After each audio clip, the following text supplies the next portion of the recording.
Thanks so much for joining us again for another installment of Industrial Marketing Live. I'm Peyton Warren, and I'm your host. If it's your first time to join us, we're super happy that you're here. And we've got a great show planned. Just a few notes on housekeeping that I like to do at the beginning of every single Industrial Marketing Live. We love cameras, so if you are comfortable having your camera on, we'd love to see your face.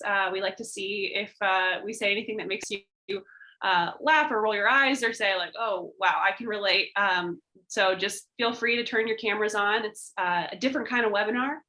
And we also love the chat. So feel free to post, have separate conversations if you want to in the chat. And we've got a lot of folks who will engage with you there. We also like to pull people on stage. So if you've got questions or projects you're working on, maybe it's not even related to what we're talking about today, but you just have a burning question that you want to ask, please do. And we will definitely pull you on to talk about it. We also, big news here, opened a Slack group yesterday. So I know Emily, you're already in there. Bill, I sent you an invite too. If anyone else on here would like an invite and you haven't gotten one yet, just let me know. We really see that group as a space where we can kind of keep the conversation going. We can share templates that, kind of model what advice we're giving during these sessions. And you can also just talk with each other, connect with your hosts, Mary and Aaron, more directly. And I'll be there too. So, hey, it's fun. All right, I'll stop talking. We're 3 minutes in. Let's get this show on the road. Mary, I'd like to hand it over to you because today we're talking about positioning. And I know that you've got some kind of a statement here at the beginning that I'm really just excited for you to share, Rhymes. Yeah, Peyton specifically highlighted it in our show notes, like you must say this, Mary. So you don't get it yet. I'm going to do a nice intro and then you guys can get it later, but you'll recognize it when you hear it. So the reason we chose positioning as our topic for today is that's where we really start at Gorilla with any of our new clients. We want to make sure they have a good story to tell about either their product or their company. So what we often see, especially in industrial, and you guys can give me like a thumbs up or something in the chat, is something like this statement. Our innovative solutions help increase operational efficiency, reduce workplace hazards, and save you time and money. Sounds pretty familiar, right? It's something we see in pretty much all of the industrial websites we visit. So it's very interesting because once we get in there, we find that industrial companies are really afraid to alienate potential customers, but by including everyone, they're actually alienating their ideal customer. So they're so afraid to kind of tell their audience exactly what they do and exactly who they do it for, that the customers they need and the customers they want are not converting on the website. So that's really like the big thing. So what we have found is the riches are in the niches. So the more niche down you can get, the more your product will sell. So if you can even specify, so if you can say exactly who you're helping, how you're helping them, and even better, if you can specify the specific problems you solve for that audience, the more money you're going to make with your product and with your company. Now, for today's episode, we brought in Grace Wright because Grace is a really unique case here at Gorilla. She's not only been with the company in one of the longest stays, but she was also on both content and strategy in our marketing department. So we want to throw it to her a little bit and just give us like a general overview of what you've seen with positioning, Grace. Like, what is it? What is it not? How has it worked with our companies? And where have you seen companies succeed when they create these positioning statements? Yeah, I can kind of kick it off. So now I'm a senior strategist here, but background, have been a copywriter. I've led the writing department here, so have definitely had to answer the question of not just high level, here's our positioning, but also like, here's my specific assignment, what do I actually do with that? How do I make sure what I'm saying is distinctive and to the right audience, and resonating with them? So kind of from both sides of the fence there. So any tactical questions I'm happy to answer. But I kind of want to start a little bit more high level, like the decisions that you have to make when you decide to, like, positioning is important. You know, when you talk about positioning at an industrial company, you know, you're not talking about some great positioning agency coming in and doing positioning just right by the book. You know, you're talking about a marketer typically, and I'm approaching this more from like someone in-house doing it rather than maybe how we would do it at Gorilla. But you're typically talking about a marketer who wears a lot of hats, thinking that there has to be a better way than saying, you know, we provide innovative solutions to diverse markets globally that save you time and money. Like, that doesn't say anything to anyone. But, you know, if you think about their job isn't to define positioning, and no one's typically even asking them to do that. You know, I think oftentimes industrial companies are perfectly happy with their, you know, selling everything to everyone. But, you know, the point being that you don't have, you know, 3 full months or 3 full even days to dedicate an entire team to making your positioning like perfect. And so I think that the question becomes for industrial companies is, you know, what can you do today that'll make your marketing more specific and targeted and impactful is really the way to approach it, rather than, you know, trying to strive for perfection.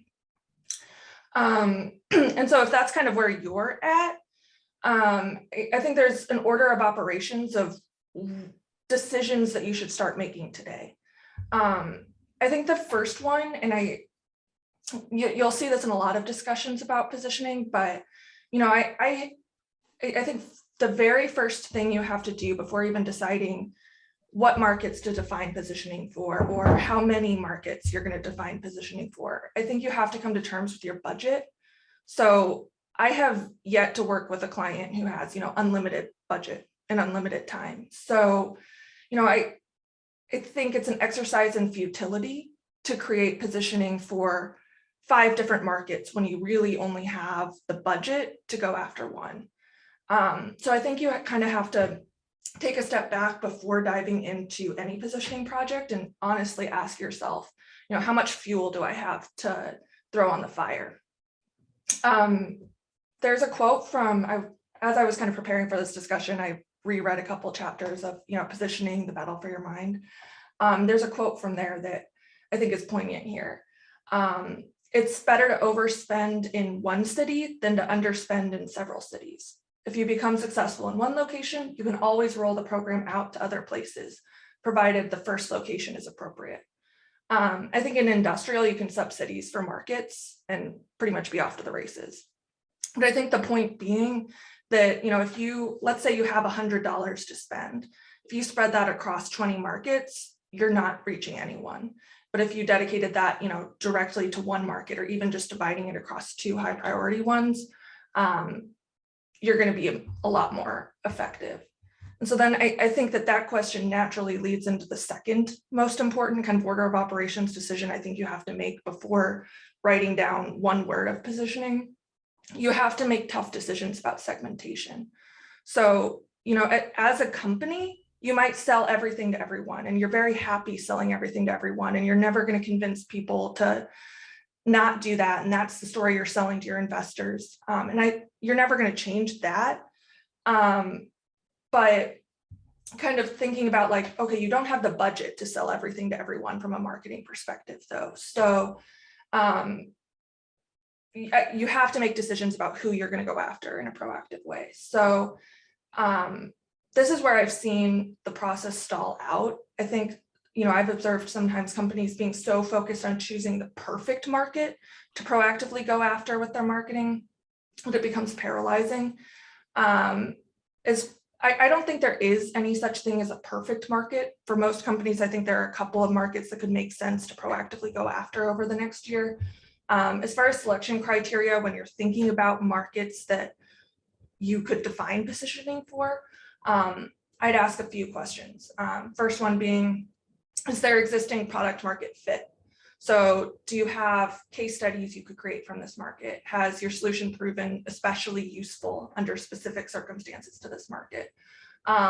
Unless you're a startup, in most industrial companies, have decades of history. So, there should be a few markets that come to mind.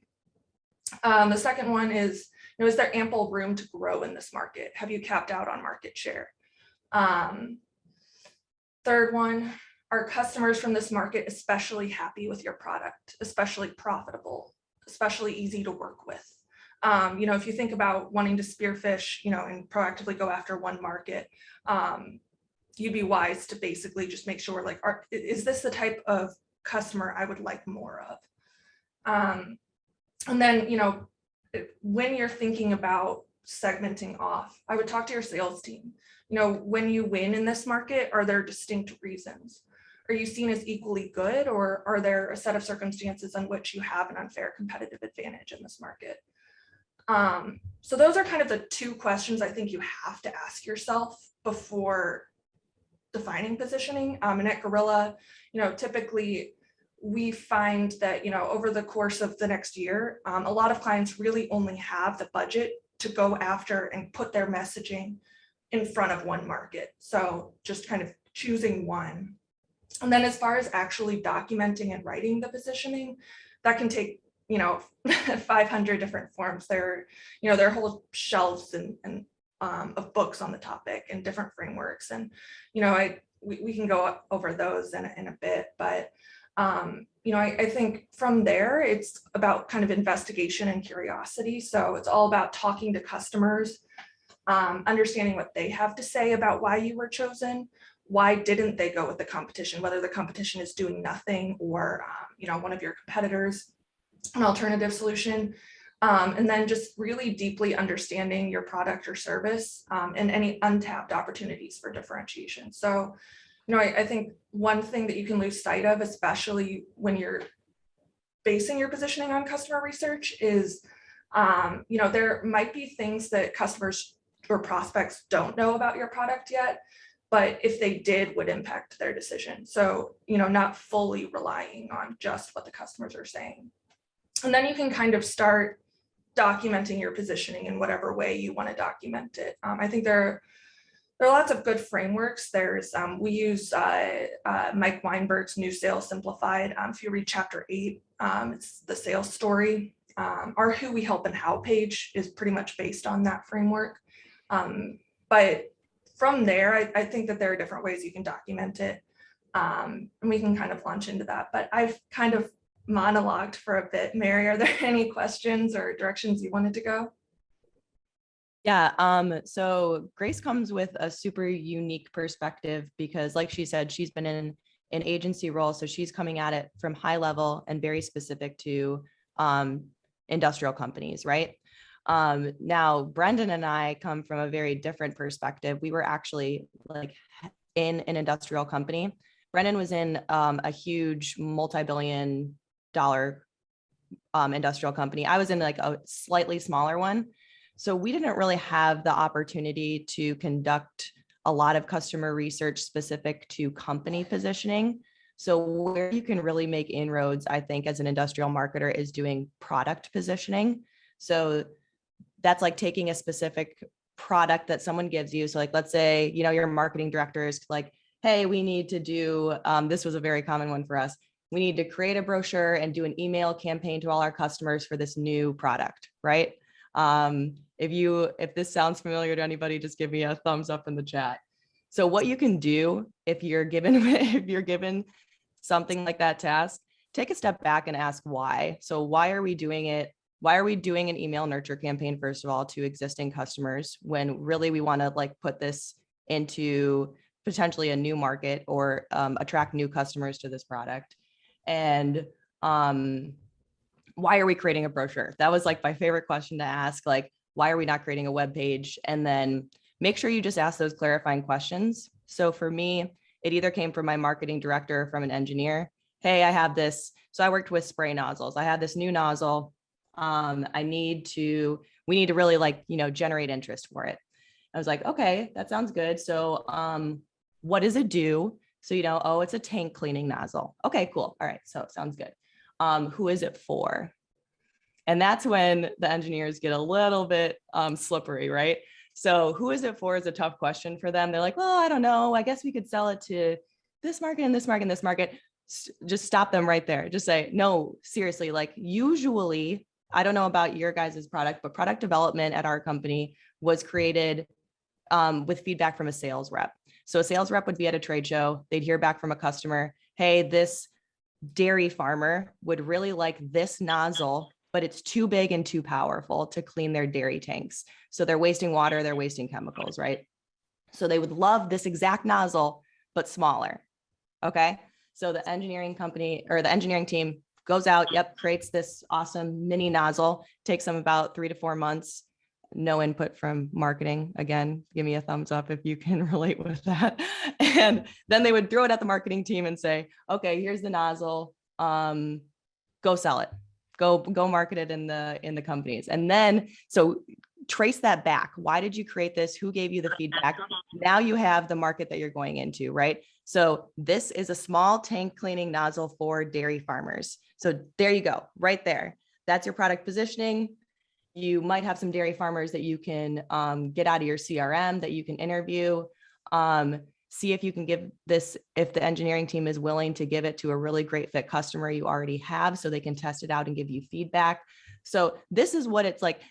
The positioning thing, especially in an industrial company, is messy. Like it's okay if it doesn't follow this exact perfect framework.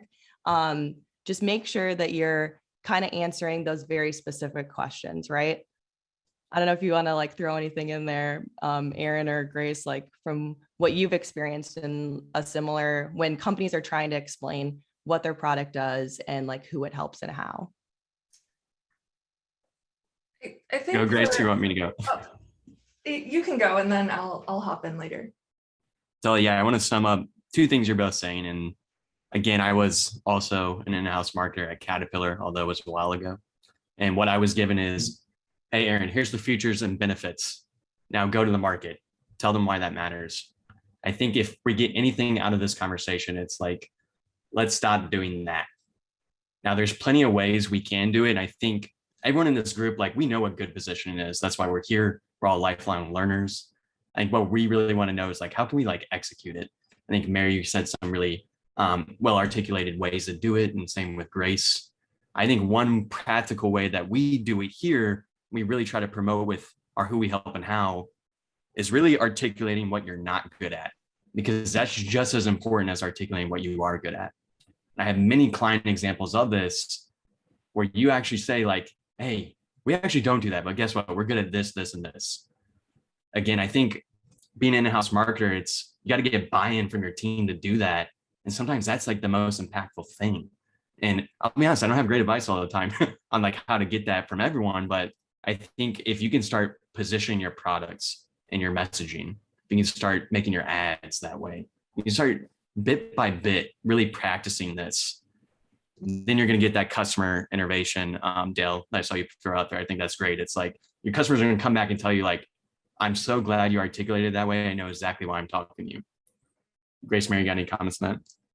No, I was just gonna dovetail off of what Mary was saying. And I think like, I think the best thing you can do as a marketer is just make the box smaller and smaller for yourself. So rather than it's a nozzle for everyone, I mean, a good example I have is like, you know, say you're a maintenance tracking software, like you're a maintenance tracking software for everyone. Okay, well, if we move into, we only really have budget to market to food and bev, and we have great product market fit there. We interview a lot of customers. You know, before your messaging was great, we prevent downtime. Okay, well, everything saves time and money, right? Like that's not specific enough. If you start interviewing customers, you see like when you're really valuable and when you're seen as better than the competition with people who've used other solutions is like in plants that are audited all the time. So like audits are really easy for yourself, like for your particular solution. And so then you go to market with that message rather than just we prevent downtime. It's a lot more specific. It'll resonate. But just kind of making that box smaller and smaller for yourself until you can say something that actually means something to someone. Grace, that like, I'm just thinking like, so you're starting to give examples of, so when you do positioning well, like Erin said, like when you tell someone something you can't do, there are things that happen. So like if you get your positioning right, what can folks expect to see? Like what change can you expect to see in your business when you do have your positioning locked in? Yeah, I mean, I think the best, most tangible, I mean, not everything's going to tie one-to-one back to revenue. And I think that positioning and good storytelling is one of those things that if you do it right, you're going to like the results will come, but it's not necessarily something that's going to be one-to-one. But the best tangible example I can think of is, you know, there is a company that sells generators, and before it was, we sell all generators all the time to anyone, like we're your complete source for generators. But they had a great family story to tell and invest a lot in their engineering team and are actually really great, mostly at custom applications. Like when you have something that's so custom that no one else can do it, we can do it. And, you know, we narrowed in specifically at telling that story really well. Completely changed their website, added video content. With the same level of organic traffic, we were seeing probably, I'd have to go back and look, but probably a 20 to 30% uptick in qualified leads coming in. So that's kind of the impact I think you can have. Like more of the right people will look at your company and be like, yeah, they can probably solve this particular problem I'm having. Whereas like if you have really generic positioning, you're not really convincing anyone of anything.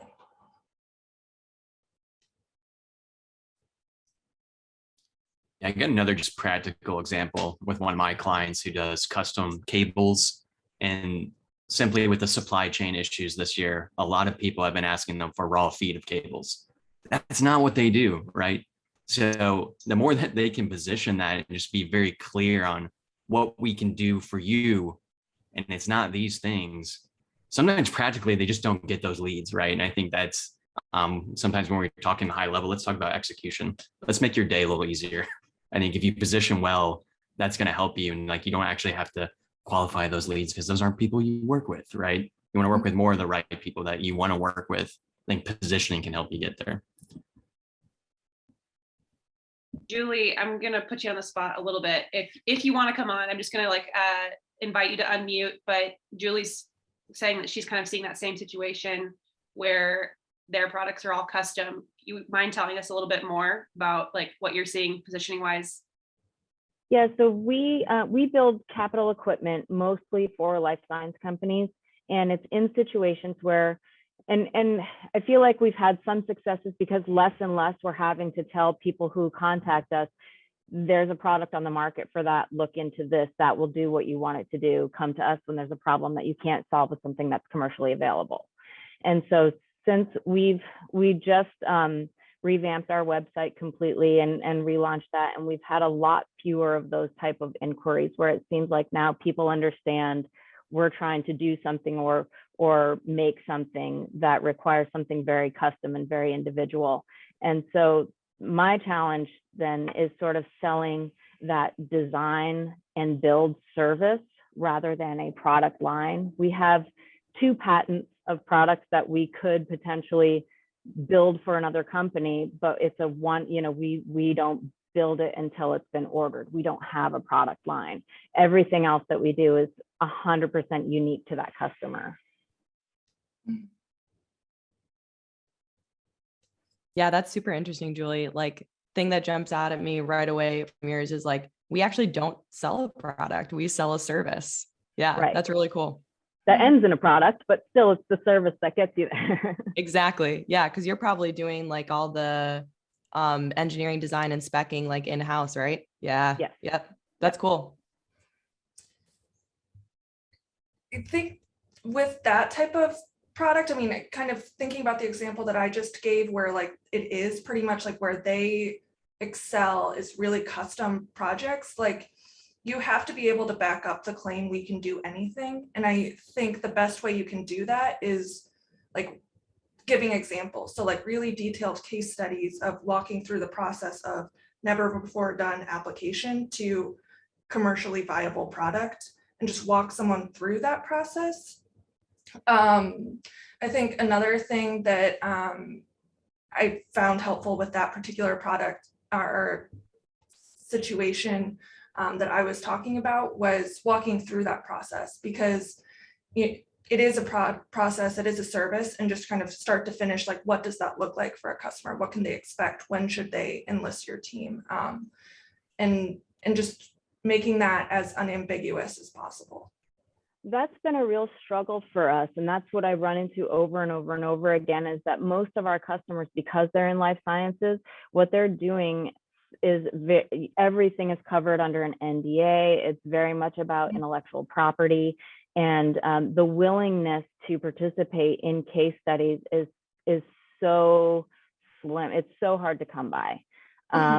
And so we've done, case studies for the products that we have patents for, and then we have all of these other innovations and other inventions that are so much more indicative of what we do on a day-to-day basis that we just can't show people. And so it's really hard for me to figure out how to convey what we're capable of when I'm not allowed to talk about what we're capable of. For sure. I think then just kind of walking through that general process with as many like anonymized examples as you can, of like, it starts here, you have an idea, it could be as outlandish as this, like we've, here's the process, like the proven process we go through to land at something that'll work in your application, and here's how we test and iterate. And that's a difficult situation you're in, but that's how I would approach that. Okay, thank you. I think we said one time, like, this is marketing therapy, y'all. Like, if we have these thoughts, please let us know. That's why we're all here for each other. It is an extremely difficult situation. Brendan, I like your comment that you said, even anonymous, can we do that, right? I mean, for that particular client, we have done some anonymous case studies for like big Fortune 100 companies. Like, we're not okay with you using our name, but we're a telecom company that's across, you know what I mean? They were comfortable with that. And so I think there are ways you can get around that. And as long as, another thing with those types of case studies, I think you have to be comfortable going through the whole case study process, and the company still shooting it down. If you give them first right of like refusal and like pre-approval, they're typically more comfortable with you going through the process.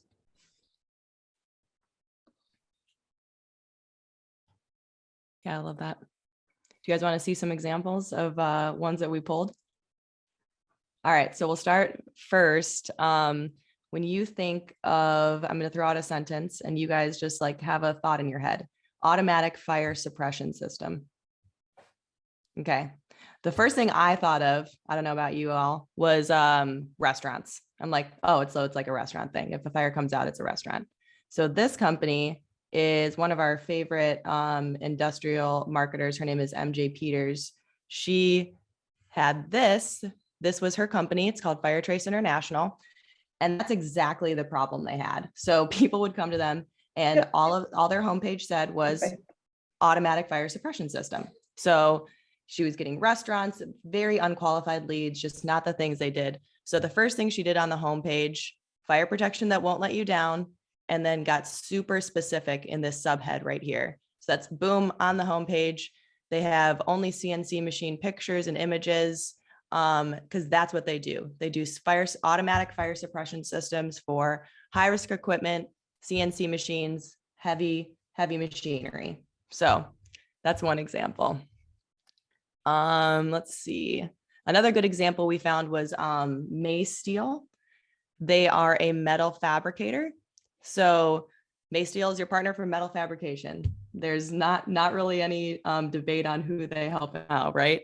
And then boom, their subhead right here tells you exactly what they do. So they have in-house capabilities, helping you get your products to market quickly. They have the engineering and manufacturing know-how. So boom, right there, it tells you exactly what they can do. You give them the project and they can take it over for you, right?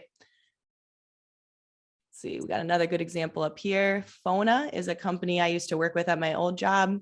I thought their positioning was always really good. Flavor First, they're a flavor manufacturer. They sell those little tiny bottles of like highly intense flavors. Tells you exactly the markets they serve right here, mostly food and beverage, and what their goal is, making the flavor company that makes your job easier. So I really liked that one.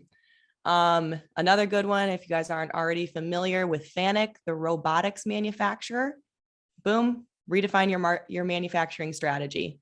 So we have automation products installed worldwide, so you know exactly what they do and how they help. We have CNC robots, and you know they help the manufacturing sector. I think Dale brought up CK, so I'm gonna throw them up here. They're a great one. This was the generator company that Grace was referencing, powered by Smart Engineering, complete source for off-highway power with a full line of standard products and a 90-year reputation for engineering the impossible. And Julie, this might be a helpful one for you to check out too. This is the See How We Work button, and that takes you to exactly what it's like to work with CK Power. So that can be a really powerful web page when you're trying to explain exactly how you help your customers with like more of a service oriented than a product oriented. Do you guys have any other good ones? Any examples you wanted to throw out? That about covers it from my end.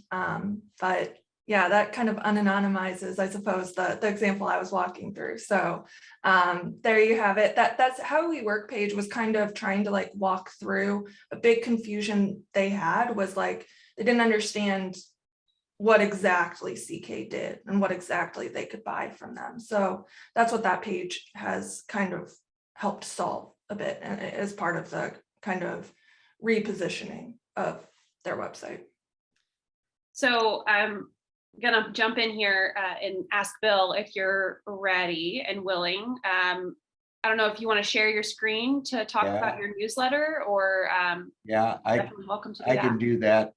To preface this, that anybody that knows me, I'm a jokester and a yuckster, and I am never serious about anything. And in my emails to customers, there's normally some humor in there.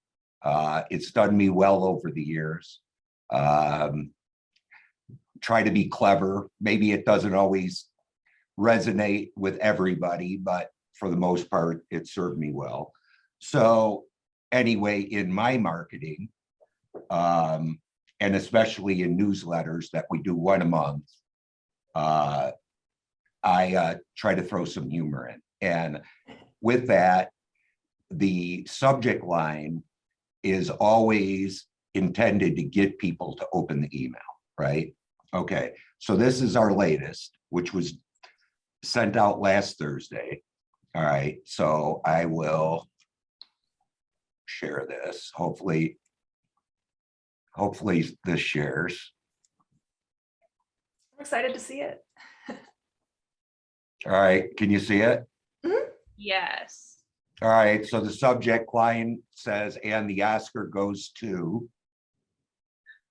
All right, and this would say your name on it. So my whole email list is personalized. 94th Academy Awards will air in just a few days.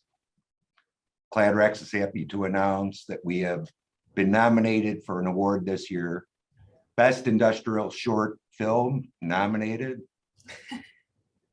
Our dedicated employees are a bit disappointed that they did not receive nominations for individual performances. They may have stood a better chance if they had had speaking parts, but we still bought them pizza for lunch, you know, for the effort. And then what the film critics are saying: poignant but riveting, The Machinist, intriguing yet so powerful, Warehouse Weekly, I'm sorry, action-packed and absorbing, Nail and Hammer, and then watch the short film below. All right, you want me to play it? I think it'd be better to put it in the, if just it, I would love you to, but Zoom videos don't always play very well. And I want folks to see it in all of its glory. So maybe if we can send the link in the chat and folks can open it up. I personally love this just because you're like riding the wave of what's happening in the world, and especially with how like spicy the Oscars were this year. Well, this is great. It's pop culture. I try to use pop culture. So anyway, the video is a minute and a half. It talks about Cladrex. Toward the end of the video, there's very quick clips of our employees sitting at their desks. It shows us sitting at our conference room table. It's got me sitting with my headset on at my desk, whatever. Okay, so then I give a little shout out to the lady that did the video, produced, directed, and narrated by our good friend, famed videographer, and I got her permission, and hopefully she gets some business from this. Fiona McLaren, she did a great job on it. And then at the end, can we help with your next project? Okay. So it's hopefully we got I haven't gotten yet the opens and click-throughs, but hopefully a lot of people clicked on the video to find out, okay, if you're nominated, it better be goddamn good, you know? So, right?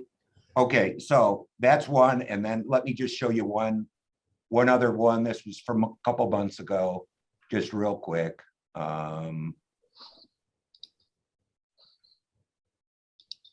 All right, this was a takeoff on People magazine sending out Betty White's 100th birthday to everybody's mailbox before, and then Betty White died.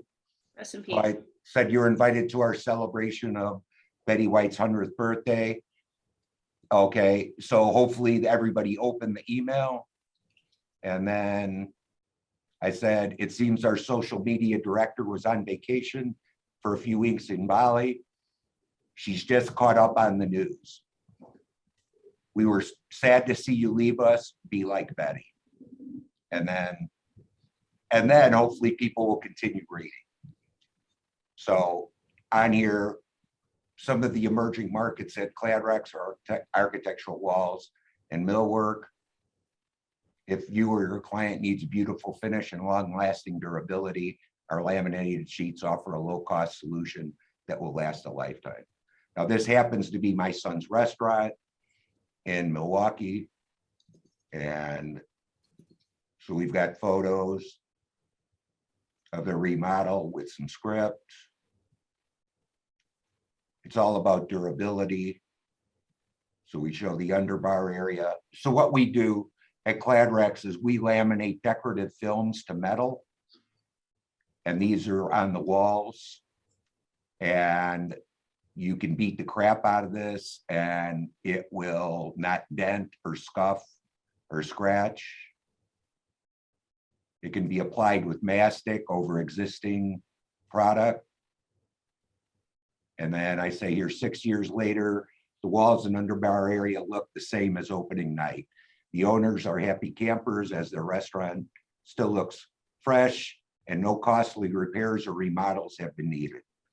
Installation took an hour for all the panels. The installer called to thank us for helping to keep his costs in check and the schedule on time. And then other areas, restaurants, bars, hotel lobbies, retail spaces, healthcare facilities. Try to keep it short, sweet, bullet pointed. And then can we help with your next project? So again, try, every month, it's whatever's in the news, pop culture, make the subject line as, now how do I get out of this now? Here, let me see if I can help you get out. Let's see. Your screen, here we go. There we go. Okay. So again, everything is way, way, way too serious. I get way too much stuff in my inbox that is yada, yada, yada, yada. Okay. So if I can add some fun to somebody's day, if they open it, great. Okay. Hopefully they got a chuckle. Right. So, and I do get a lot of feedback from customers, vendors. I just add as many people as I can to my email list. If I get an email from whoever, I add them to my list. If they want to unsubscribe, great, I'll unsubscribe them. But otherwise, I control the list, and it's my ideas. I've got a little social media company down the road from us. I throw her out the script and my ideas, and she puts it together, and we go back and forth for a little bit, couple days, until it kind of looks good, and then we shoot it out there, and it's kind of fun. I have fun with it. So I don't know. Thanks for sharing. If you're going to use humor, it helps to be funny. And those You got to be were fun. good emails. They were fun. I would have watched that video. But I think you're absolutely right. Like, as marketers, it's our job to persuade. And you're not going to persuade anyone if you don't first capture their attention. And so I think humor is a really great way to get someone to actually take a serious look at what you have to say. Thanks for sharing. All right. Okay. Yeah, and Bill, Thanks for listening. Please, if you don't mind, just forwarding me your newsletter, and I'll make sure that it gets shared in the Slack channel to the video, so that way everyone can watch your nominated film. No, I'll shoot both of those over to you. So. Awesome. Yeah. And then I had a President's Day one too. So that was more a social commentary. So, about voting. So I'm also an advocate. So, Hey, why not? Yeah. Right. Awesome. All right. So I think that maybe to round this out for today, unless anyone has other questions about positioning, I think we should kind of bookend this with, what do we do next? So like, okay, positioning sounds great. It's going to help get me more focused sales conversations. It's going to help me, prevent folks from reaching out who maybe I cannot help. It's going to just give us the focus that we need as a company. But how do I get started? Obviously, we mentioned there's lots of frameworks, but Mary, Grace, Aaron, like, after this call, like, what can folks do to get started? I think for me, there are a ton of frameworks out there, but I think that for industrial companies, I think the chapter 8 of New Sales Simplified, take 20 minutes and read it and define who we help and how. So, what the sales story is, like, I believe Brendan shared the link to our Who We Help and How page, but it's essentially a headline about who we help and how. It's, our differentiators, it's what we actually sell, and just defining that to a specific audience. A first draft of that should probably take you could get it done by end of day. So just really clearly defining, who you're going after with your marketing efforts would be, I think, a good first step. And then there are a ton of other frameworks you can pursue as well, but I'll leave it there for now. Yeah, I was going to jump in, and Mary, I'll throw it back to you, is Bill, love that you shared that, because that's really going to articulate the point that I wanted to make, which is positioning is context setting, right? It helps the people you're talking to who need to buy understand why they need to buy. Once you get that context, then you can work on that narrative.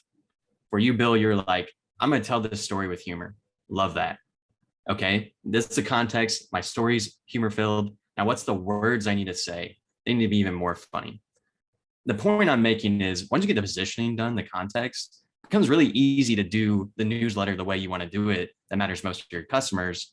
But if you're waffling on like what that positioning is, if I'm just stuck in features and benefits world, that downstream comes a lot harder. That's where you get stuck, where you're on a blank page, you don't know what to type.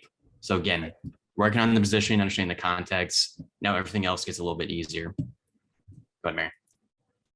Yeah, I would say the easiest thing you could do today or tomorrow to put this into action is try to talk with 5 customers in a market. Like pick a product if you have a big product line, or if you have one right away, pick 5 customers who you can talk to.